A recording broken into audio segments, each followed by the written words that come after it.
Court shall come to order. Order in the court.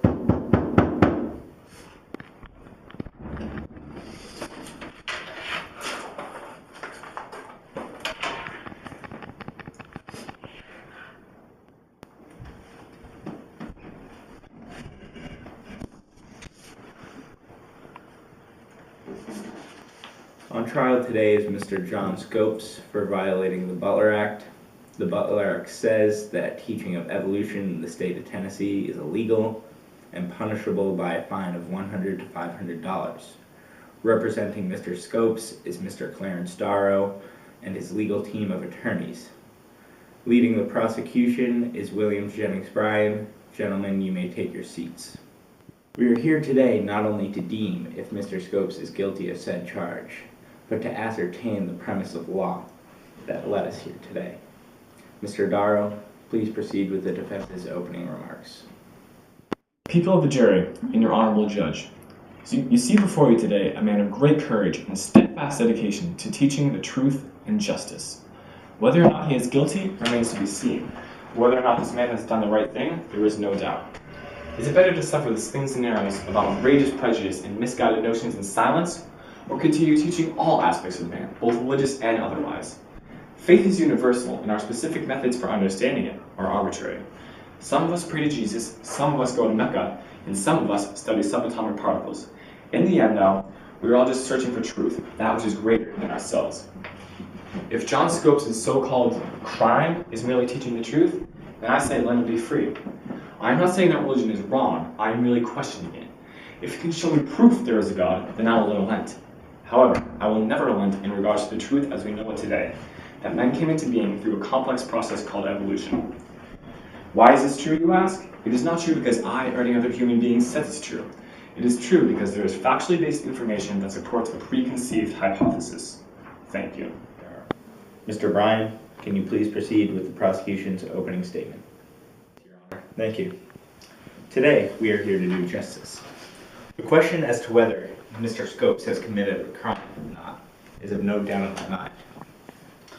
The Butler Act strictly forbids the teachings of the theory of evolution and begs the general public to see its constitutionality and common sense. Are we honestly supposed to believe that we've evolved from African monkeys? I think not. Not one single scientist has traced one single species to any other. And that is why these so-called experts will state that while the fact of evolution they think is established, but of the various theories of how it came about, every such theory has failed. Today, there is not a scientist in all the world who can trace one single species to any other. And yet, they call us ignoramuses and bigots because we do not throw away our Bibles and accept it as proved. I hope you see through any misguided and unfaithful notions as we move forward, and beg you to consider not just the spirit of the law, but the letter of the law as well. That is all. Mr. Darrow, will you please call your first witness to the stand?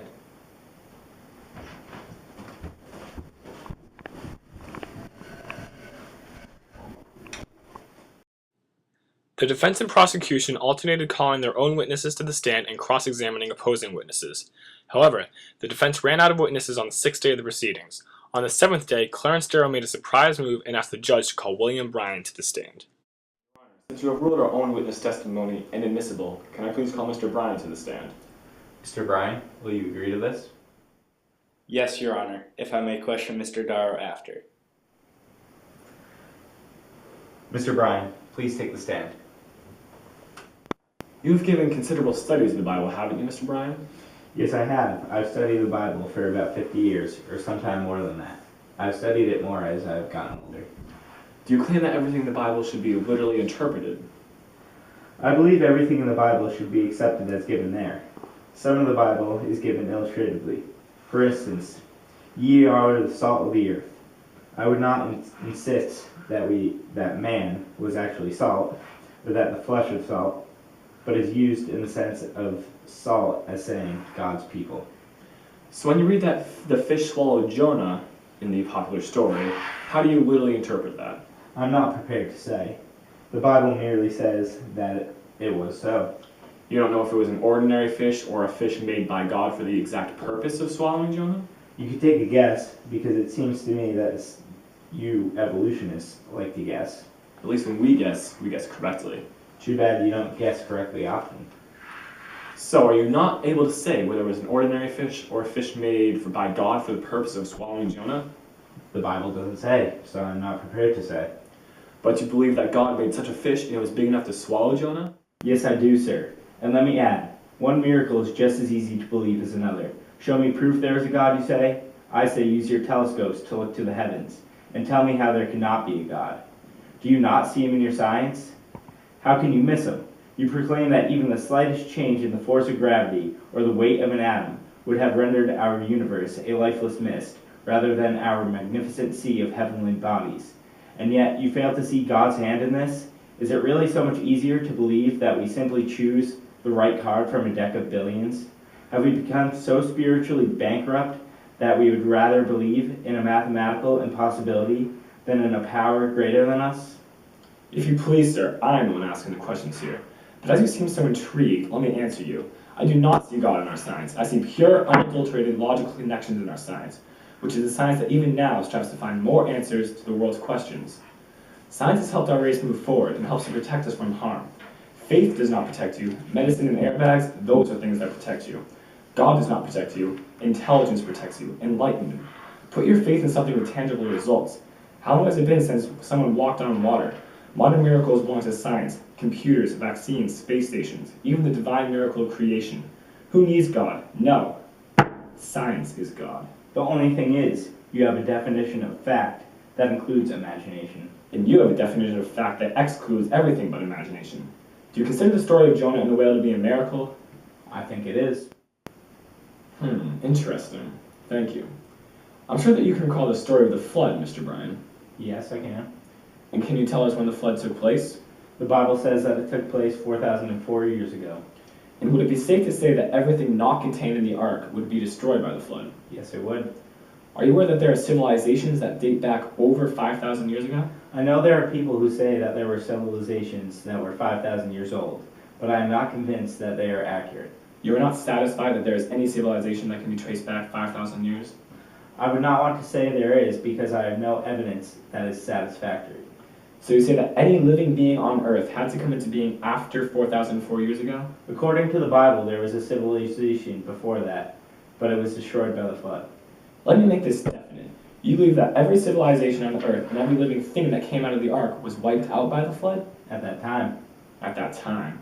And then, whatever human beings, including all the tribes that inhabited the world and have inhabited the world, and who run their pedigree straight back, and all the animals have come onto the earth since the flood?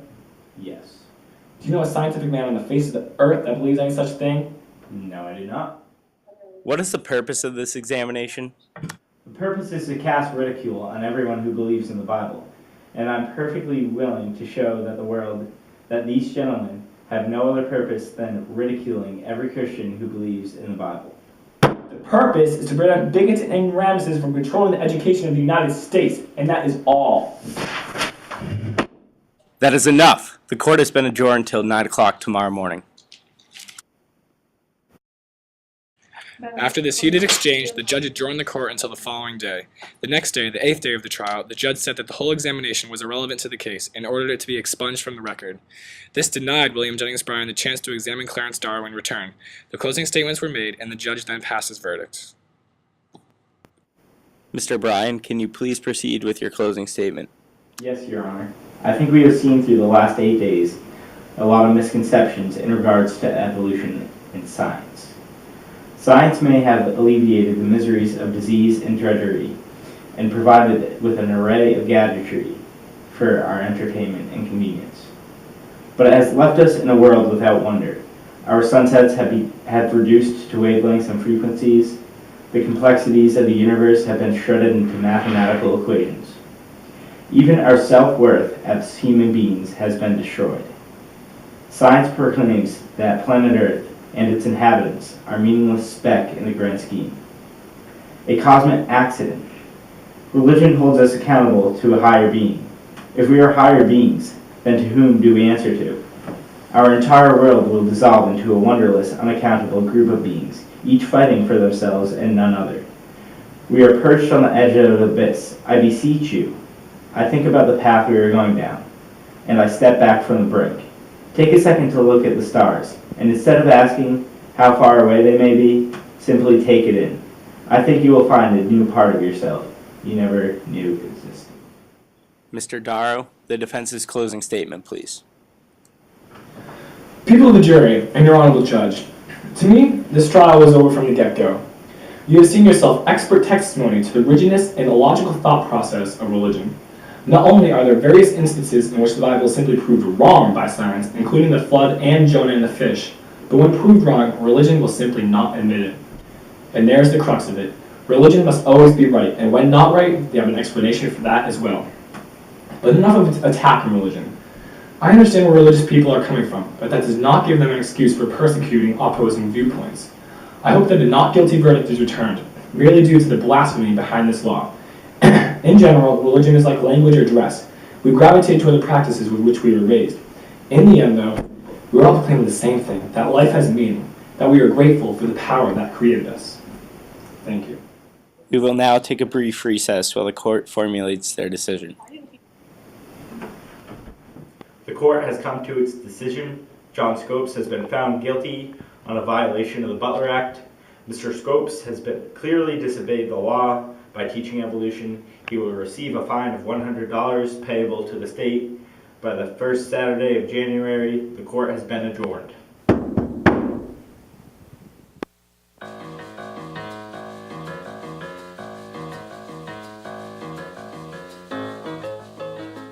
Great, and your honorable judge. We're here today to see if that light works.